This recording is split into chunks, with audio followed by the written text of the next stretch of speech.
ready for brain stories? Get inspired and learn from thought leaders, CEOs, business owners, and managers who tell their brain stories, who share their valuable insights from their own experience. Welcome to BrandsTalk. I'm your host, Bridget.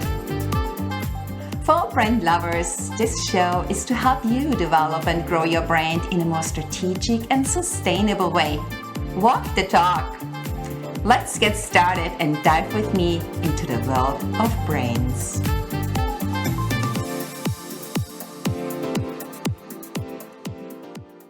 My guest today is the president and CEO of ComTech. He has more than 30 years of experience in profitably growing IT, telecommunications, and engineering teams. He's dedicated to providing strategic vision and expert direction in all he does.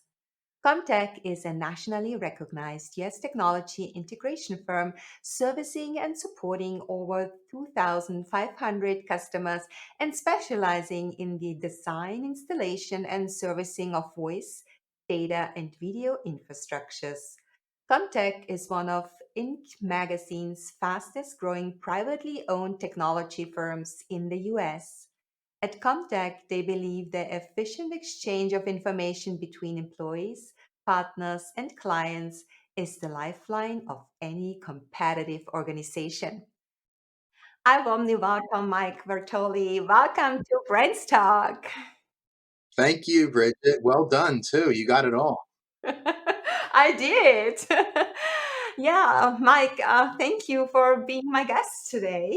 Appreciate you having me. Yeah, before we kick off our conversation and deep dive into what you're doing as president of your company, could you tell us a little bit about your background and about your story that brought you right there where you are now? Well, 30 years, you said it. So it's actually a high school vision for me. So I started in entrepreneurship in 11th grade. So it was roughly 1990. And I was a farmer. I actually grew up a mechanically inclined child, but very ambitious. And I lost a parent at a very young age and had to make it on my own. And I entered an interesting time in the U.S. So we were entering transformation, a digital transformation, probably the largest one in history, where Microsoft was coming out, internet was just coming on board, cell phones. This was late 80s, early 90s. And it created an opportunity that I saw and something I enjoyed doing. And I went for it. My mom was a former teacher, and she joined me in the vision, and we started our own telecommunications firm, and the rest is history. So I'm sure it was a really interesting time.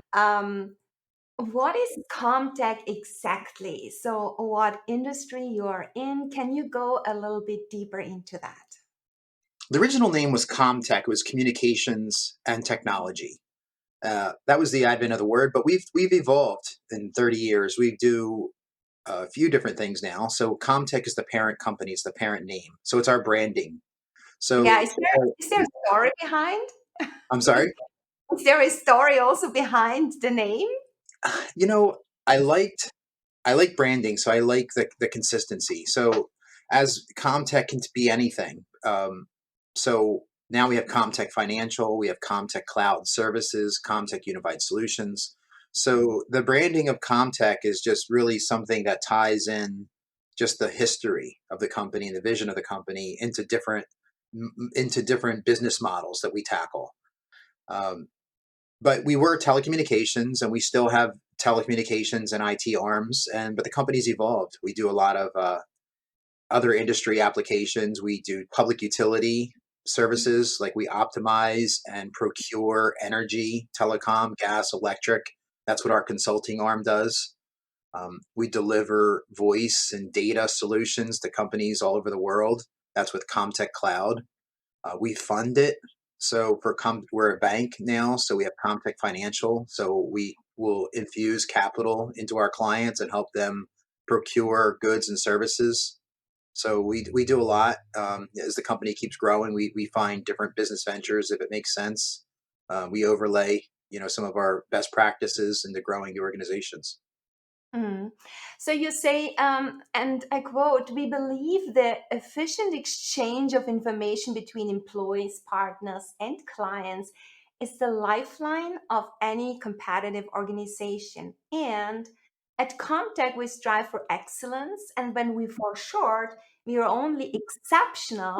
And as a result, we maintain a 99% plus client retention rate over the last 15 years. So, could you elaborate on that a little bit? Is this part of your vision, mission? And what are your underlying core brand values that go along and you live by?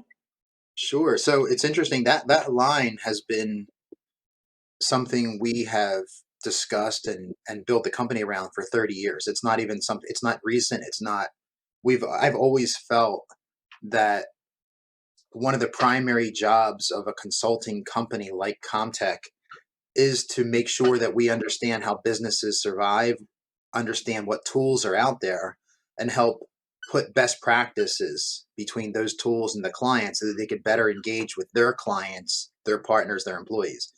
And we find that a lot of organizations find success when they can leverage efficient technology. So we're that arm. So we've always said, let's stay at the forefront. Let's make sure we understand what technologies can do for people. And we're not selling anybody a product, we're offering them solutions. So we become just a valued, trusted partner.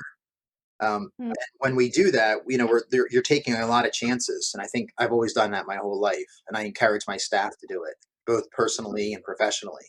And it's in everything I do. I know you and I talk sports, and we've done it with. I do it with my family. I do it professionally, and we tell everybody take chances. Go for your dreams, and learn something from it. And we've done that as a company. Every time we do something, if we're successful, we document it. We manage what we've done, and we assess it. If we fail, we make sure we take something from it. It's in our core values. It's called fail forward. And we definitely, when we're not as successful as we should have been, we certainly look at it as an opportunity to learn, and we appreciate those failures. We encourage them.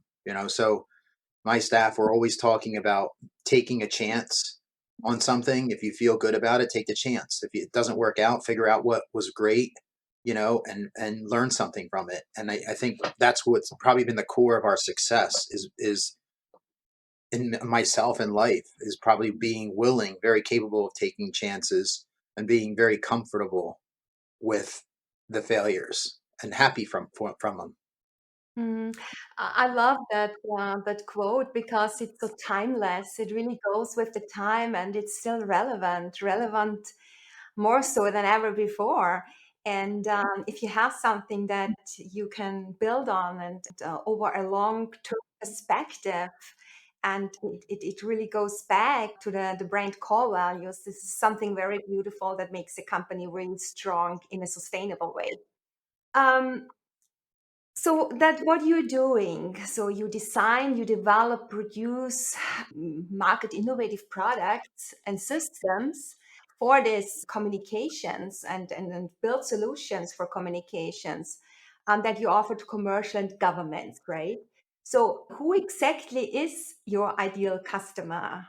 What kind of governmental organizations? What kind of commercial organizations? Who is the client or the community that you're appealing to and servicing? Yeah, I would say it's not based on a vertical like government or healthcare as much as it is on a need. So the clients that we service the best are clients that are in need. So companies that are growing, companies that have a vision, Mhm. that have a culture, that we're not our typical client isn't somebody who just says we need three quotes and we're just making a quick decision. They're typically not small businesses, though we service a ton of small businesses, and a lot of small businesses are underrated. Like, they do have a vision and they do want to be somewhere, and those type of clients that are very serious about their companies will engage us. Um, where I think we find that we're a powerhouse is that when organizations are growing, when they have applications, when they have needs, when they have a clear vision that they want to be somewhere, and they know that technology is very important to their growth, to their sustainability, they're coming to companies like us. So we're a great integration partner. We're going to be able to pull together resources, applications, and technology that maybe they don't have that strength in-house. We kind of look at ourselves Mhm. as a part of our clients' staff. We understand our clients' needs, their business, their values, their drivers, and we're the ones that they'll lean on as a consultant. So organizations that are growing or organizations that are somewhat disorganized, and that's happening a lot with a lot of mergers, acquisitions, consolidations.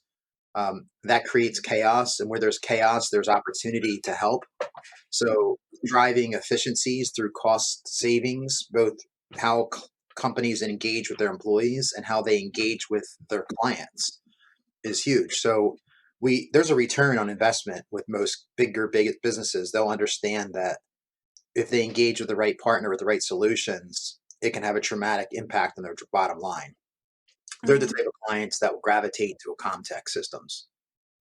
So if I were a client and I had several providers like you to choose from, why should I go for you? What makes you so different in the market? A lot of things. I think when our reputation speaks for itself. So most of the time, clients they'll call references, and most of the time, references will say, yeah, they're okay. Our references blow. I mean, our references will say, can we be case studies? Our references will talk about how we've changed the trajectory of their organization. If there are clients that have worked with our staff, they'll say what you guys have is second to none. And I don't say that because they're my staff. This team is taught from an early age, from the minute they start here, about culture, values, and how impactful it is for us to have such a positive, and reinforcing attitude to help our clients. And it emanates every day from them. So we become very important to our clients. And lastly, they're super technical. This staff we don't have average employees. Like, we are very elite, the team that comes on board here. So once we show people products and services, but we overlay it and what they can do with it, that's where you really start seeing the separation between technology providers, people who can sell the product versus somebody who can customize the solution.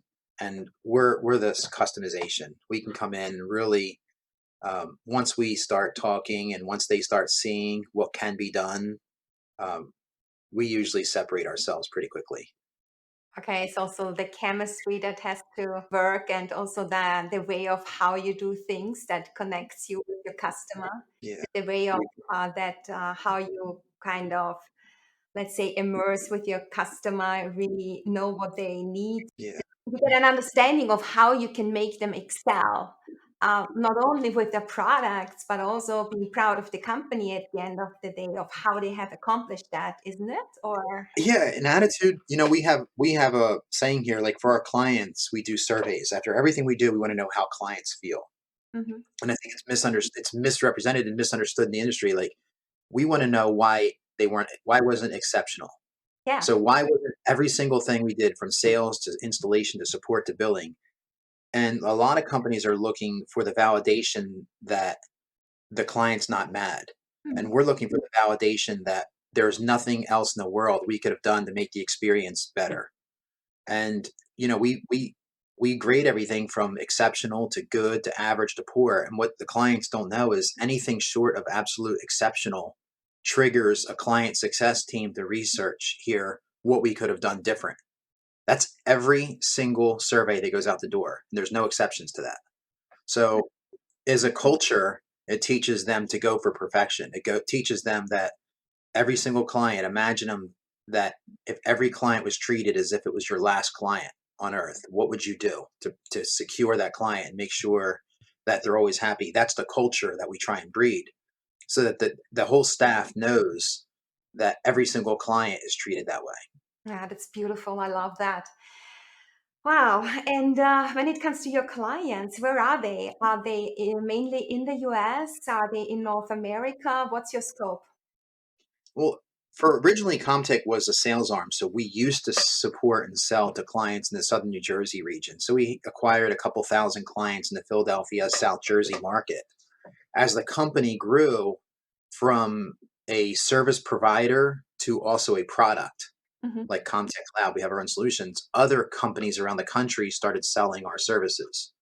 That created a distribution model. So now, not only do we sell to our clients, but there's literally hundreds of agents or sub uh, resellers around the country that sell our services. So our clients could be anywhere. We have clients now throughout the world. So we might be delivering internet in Europe. I could be delivering a call center in India. Um, Mhm. I have companies that are expanding nationally. And what we try and do is make their experience with us seamless. So we don't just offer one services. We offer you can come to us and order your internet, order your voice services, order all your telecommunications, get it on a single bill with a single client rep. It's very efficient. It's very cost effective to do it that way. Um, they don't have to go finding multiple vendors. We do all vendor management. We do all deployments. We make it easy. So if a client just wants to grow their organization and doesn't want technology and costs to be a hindrance, a company like ComTech could be a great partner. Mhm. So we're good to our partners and agents, and we pay them commissions as they bring us into their client base. Mhm. Okay, so since you have grown that big and that you also now working with, let's say, call centers in India, do you sometimes encounter also these cultural differences in doing business, in the way of how, create experiences and work with your business partner? And if so, how do you deal with them? I think US is a big melting pot in general. Yeah. So, It you starts know, I, already within, right? So you're we smart were already, already. I think we're taught, or at least, we teach our staff to be very adaptive to different cultures. I mean, the hotel industry is very different than the medical industry, and you have professional firms, and we see a lot of culture. And I think, um, but there's certain things that everybody wants, right? They want great service, right? They want to know that you care, that you're engaging, that you follow through on what you're saying. Um, Core values transcend to every culture, Mm, if they're the right core values. So no, I can say it hasn't been really changed at all for us working with different countries. But we are, if we do stuff in let's say Australia or India and Singapore, a lot of it is US based culture and communication. good. So you mentioned before that you love branding. So what were your biggest challenges over the many years when it comes to branding? As to shape the brand in such a way that you can achieve your desired perception in the market also long term. So really over a consistent time period. And as you say, I mean, you have been 30 years on the market and also keeping the brand relevant in a fast moving and changing technological environment where we are living right now. So how do you keep your brand ComTech at the edge and top of mind in terms of branding? Yeah, I think branding is one of those things that's has changed in 30 years, but it comes down to the same basic functions. You have to survive time. So unless you want to completely redesign, and I see companies do that, and they lose all of the momentum that they pushed forward. So creating, a naming convention that will survive time, business models, vision, like that. I don't think those things should change too much, right? So back in the 90s, we talked about if you have an 800 number that might want to match your company name, or looking at your competition, making sure that they're not going to get you confused. Then it evolved into making sure I see a lot of companies start a company name and they don't look at their URLs to see if they can even have a website even associated with it. And all of a sudden they do, and they find out they just created a brand and they're actually driving marketing to their competition because they didn't do enough research. Yeah. Right. So I think the biggest thing for me is we kind of look at what the finish looks like. Like, what do we want to look like in 5 years and work backwards? We don't want to start with what it looks like today and work forwards. And I think that's how people get surprised. Mm. So branding has now went from what companies are trying to drive outward, to their clients, and it's more or less involving a bigger picture, right? Branding now is about attracting employees. I think branding is about talent, about culture, about attitude. and it's not something that you can pay for anymore. You can't put enough money towards changing it. If you start it internally, employees have a lot more say in branding, but and it's hard to turn that ship. I think big companies are paying a price for not paying enough attention to what their clients have said and how their employees were feeling. They could pay for good public branding, but now branding is a little bit deeper. I think organizations that can put it out there and you have the masses conveying the same message as the executive team. I think that creates a great culture. I think it creates a good company brand. I think you can attract people. I think you'll keep clients. I think people are more loyal to people who have consistent branding and consistent messaging that is pro employee, pro client. Mhm. I totally agree with you. I think it is really about that you inspire your customers and your employees about your big why you are doing what you're doing, and really immerse with your customer and understand their desires and wishes. And also, your employees are those people that are your ambassadors that communicate the word out, that they communicate who you are and what you want to achieve and why you're here and why you're serving the people and why you're doing what you are doing. So you really have to have this focus on your customer, on your employers, and then at the end of the day have the vision and then go backwards, look backwards, kind of, let's say, reverse engineering back to the here and now. So where you want to go, and then, you know, how do you get there, right? Right. Yeah. Okay. Do you have, Mike, do you have any advice for startups in terms of branding? So maybe a list of one, two, three, four, whatever, some key branding essentials to take away. For branding. Yeah. Yeah. I mean, So other than the vision that you have and the URL that is important, that you really kind of own that. So what else is important? I think it's more like a business plan than necessarily branding, but I would say spend a lot of time upfront determining who you want to be Mm-hmm. and then work backwards. And when I say work backwards, know if you're speaking to the biggest client you'll ever run across, what's your vision? What are you going to connect with them on? Mm-hmm. Create a playbook. Like I think playbooks are super important for people and it's misguided and misunderstood. Like you can adjust a playbook but when people are not successful and they don't know why, or they are successful but they don't know how to duplicate it, I think a lot of that comes down to not taking the time to put a plan of action together. So I think when people are starting up a company, spend the time to create that playbook, multiple playbooks. How are you going to grow your company? What's your vision going to be? What's step one? What's step two? Um, Develop your metrics. I talk a lot to other organizations about key performance measurements. Uh-huh. Uh, and I think for us, we determine that every single division, every single department, and we teach this from the top of the company down, that KPIs, key performance indicators, two or three should govern your life. And that's how you'll know when you're on target. And if you teach that culturally as you're growing organizations from one person to two people to five people, you as a business owner can teach other people to be business owners, but they're micro business owners of their little division. But you'll teach them, and that's how you'll go from being a business owner to an entrepreneur. That you'll stop at one point, you're going to stop working for the company and you're going to start working on the company. And the only way to ever achieve success is to work on the company. And in order to do that, you have to be a great leader and understand that these playbooks will give KPIs to the people who are going to work on the company, right? And at a high level, you're just helping guide people in your vision, but it has to be communicated. And to communicate it, you better know what it is. So I think, and people want that. They want to be inspired. They want to know that there's success. People don't want to come to work and feel like it's a job. They want to come to work and know that it's a place that they can accomplish something. So being able to motivate people through your vision is important.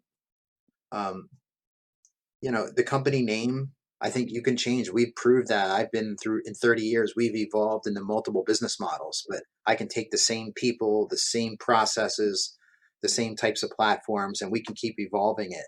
But the certain things don't change. We create playbooks, we understand our business models, we understand our vision, we communicate it very effectively, efficiently, consistently, and we follow it. And if things don't work, we fail forward and we keep modifying it till we do find something that works. Wow. You mentioned that people want to be inspired and motivated. So, Mike, is there any brand story? So, we inspire people very often with stories that we tell, right? So, is there any brand story that was particularly exciting or rewarding for you, yeah, over the last 30 years, maybe, that you want to share with us? Something that you say, wow, this is really worth telling because it helps you to grow and it was really rewarding for you. Wow, that caught me off guard. So I feel like I'm rewarded a lot, by watching people grow. And it's ironic. I think some of the biggest rewards I get here are when I've taught people so much that they're actually able to leave me, which is probably my biggest disappointment, but it's my biggest happiness when they can leave me and maybe start their own company and I find them being successful. Um, that's probably the biggest reward. And I get that a lot from past employees that have left and they've said, I got to tell you, everything I do in life, I feel like you echo. I hear you. And you taught me this and I didn't realize it while I worked there how much I learned, but I did this and here's what I made. And I've had, I don't know how many, but a lot of past employees that have now been successful running large organizations, making um, very, very successful lives for their families, employing other people, and to know that a big part of their success came from coaching and motivating them and sharing, not being afraid to share things with them and share what makes me tick and how I think. It's ironic that I think I've lost good people and amazing people that I would love to keep, but at the same point, I can it's surpassed with like that proudness that I have and of accomplishing something, which is helping others. Because a lot of people have helped me, Yeah. so that's probably the biggest gratification. Wow, that leads me to my next question because you said you taught people so much, yeah. In that way, you are a thought leader, you are an influencer, a hero. They learned from you. So you are a personal brand, a strong personal brand. So what do you think makes you so strong as a person? When are you at your best? My mom was a big influence on me. Yeah. Uh, from an early age, we were always taught and to do the right thing. And I think it's just huge what misses in business. And I was saying like, just because you have the right to do it doesn't mean it was the right thing to do. Mhm. And I have to like coach people all the time on how loose the laws are relative to values. Like your values are something that can be a lot tighter, and doing the right thing comes back. And there's a lot of good in life that comes from giving, a lot. And I think it's amazing how many great things have come into my life. And I look at how did I meet this person? How did I get this connection? Why did this come my way? And it always comes from something that I was able to give. And you can't document that. That's not something that's science. It's just life. And I encourage people like just give. Um, be that person that gives. That's my brand. I know that I'm capable of showing people what's right, doing the right thing when I can. And I've found a thousandfold that it's come back with great people entering my life, great opportunity presented to me. I surround myself with very positive people that share the same types of values. I disassociate myself with people who don't share those same values. I tend to attract clients that share those type of values. My agents, people will trust me. I'm able to engage with people that I trust. Um, I think that's a huge part of my brand, Mm. of being just a good person, honest, integrity, preach that to your staff. Um, duplicate it, doing the right things for people. Yeah, that's beautiful. I see it exactly the same way. And when you give, it comes back so manifold. I mean, you give without any expectations. I think this is also really important that you're not expecting anything to get something in return. You just give because it makes you happy. And there is so much coming back in different versions. You're not expecting it to be, right? Right. Yeah. Mike, vice versa, are you willing to share any experience that was a major learning for you, maybe a setback, but that entails such a great opportunity for you to grow going forward? Is there anything that you want to share with us? Yeah, I mean, I've tried different business models, and I certainly wasn't successful at all of them. I got into too large of an opportunity too soon without the capital to support me, and it was probably one of the most largest potential business opportunities I ever got involved in, which was actually dealing with video inside of hospital systems. The challenge was it was just such a large market. Um, so what I learned from it is really like failure doesn't always come from things not working. You can actually fail from being too successful.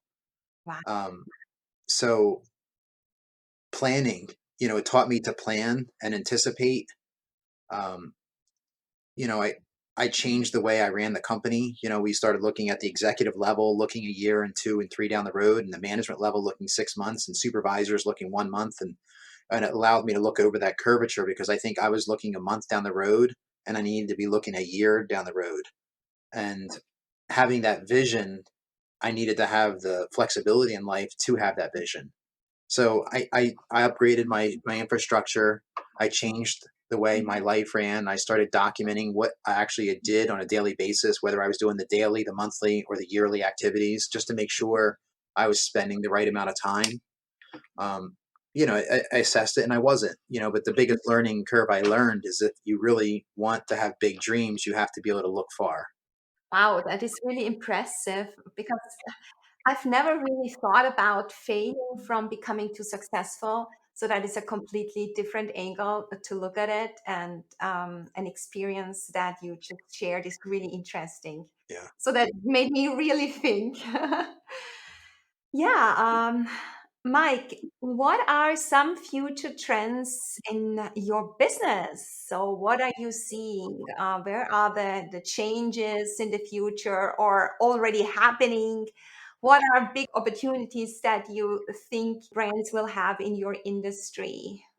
I think the business world is changing. Commercial business is going to change. It's already started. COVID set something in process that was already going, which was flexible workspace, flexible work time, um, the ability to challenge the status quo.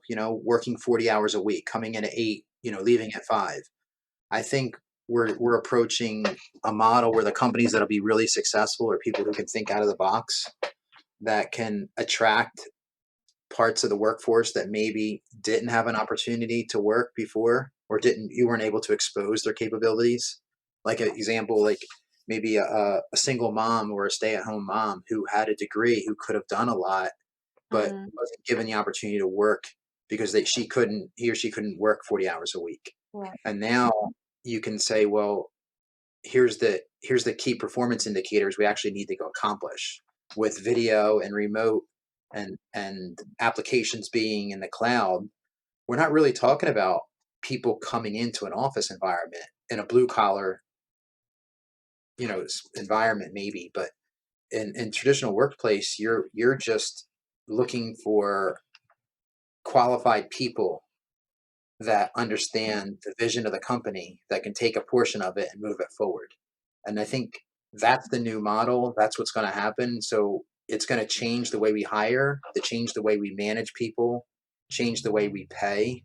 I think a lot of things, what people earn based on an hourly wage maybe goes away in the future.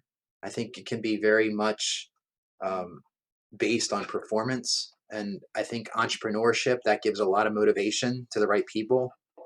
Um, it also changed the landscape of who we hire and how much and who and how to hire people. Mm, And we're seeing that already. It's creating a big challenge in the U.S. workforce. mm.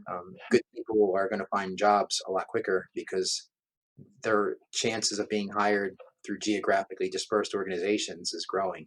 Yeah.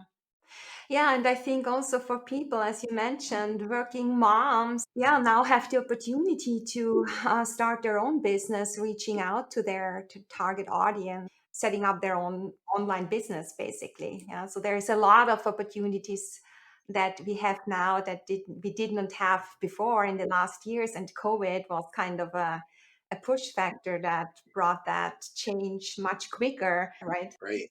Yeah, Yeah, it fast tracked things. exactly. Yeah. But I think it instilled the comfort immediately. I think it like ripped off the Band-Aid, Yeah. for the organizations that didn't think they could do it once they had to, they were saying, well, maybe, I have law offices that are growing, but they're hiring their attorneys remotely. Their paralegals are working from home. Yeah.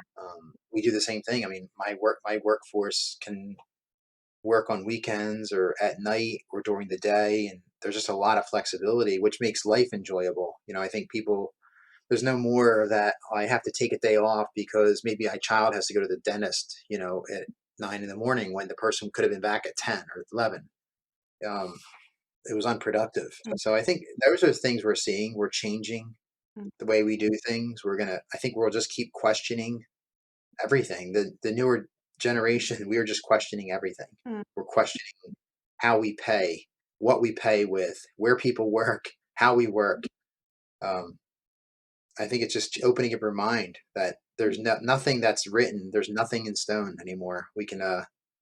Anybody can be an entrepreneur. Yes. Yeah.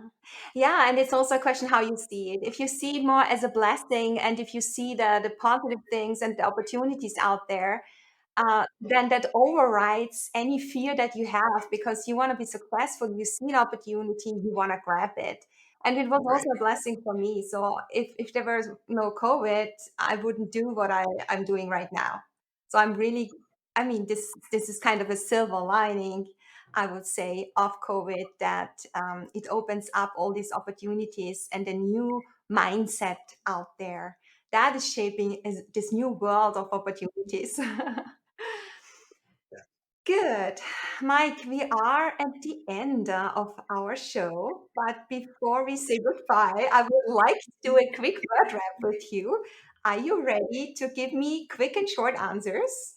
Quick and short. I'm ready. Yes, it's like a sentence or a word or anything very short. Okay. Okay, I start, yeah? Corporate culture. Uh, Define it, live by it, train on it. Oh, wow. Consistency. Yeah. So huge fan of consistency. And for myself, what I train on, duplication of process, um, push it through the organization. Okay. Trademarks. Important. You want to vision yourself being successful. And if so, you don't want to have to go back and unwind anything. So work backwards from assuming you will be successful. Okay, great. Vision. Create it, live by it. And last but not least, brains. It's important and it's a culture. It's how you engage with your products, your people, your vendors. Beautiful. Mike, for listeners, where do they find you if they want to get in touch with you? They can find us at comtechsystems.net. That's COMTEC systems.net. Email me anytime. It's mvertolli at comtechsystems.net. Wonderful. Mike, thank you so much for being my guest today on Brands Talk. It was a pleasure having you here, talking about ComTech and your career that has been now over 30 years with that company and the way of how you're leading and the way of how you're doing your business. Thank you so much. Thank you, Bridget. Thank you. And that was my conversation with Mike Vertolli.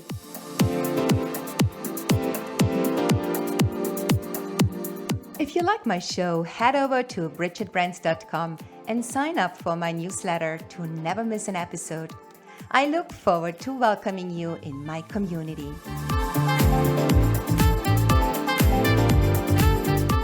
Also, don't forget to subscribe to my BrandsTalk podcast on your preferred app. Share it on social media, and if you find a minute or two, leave a quick rating or review. Thank you so much. I hope you will stay tuned in on the next episode when we dive into the world of brands.